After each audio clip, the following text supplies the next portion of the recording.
He picked the wrong guy, Sasha. Robert Liguori. I didn't care if it was $1 or $5,000.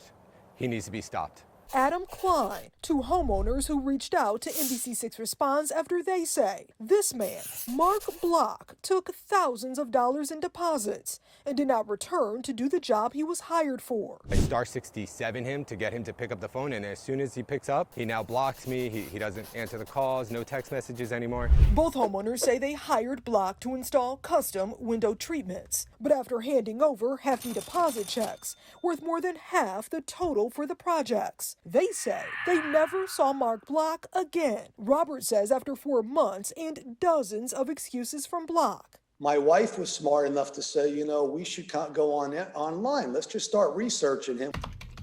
He came across our NBC6 Response investigation from 2019, when 3 other homeowners told NBC6 Response Block took deposits and never completed the work. At that time, his company was called Elegant Windows by Design. He was arrested in one of those cases and charged with grand theft, but the charges were dropped. We'll help people learn about this guy. After our story aired, grand theft charges were filed against Mark in another case. He's pleaded not guilty. That case is still pending. Since then, Mark has contracted with homeowners, using a company registered to his wife called A Fantastic Window, a name almost identical to another local business, with positive reviews that's been around since 2004. In 2019, a new law went into effect, meant to make it easier for homeowners to file criminal charges against a contractor who took deposit money and did not return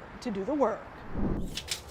But none of this protected Adam and Robert from losing money. Mark Block needs to get off the streets so he doesn't victimize anybody else. In the midst of a pandemic, when some homeowners need it most.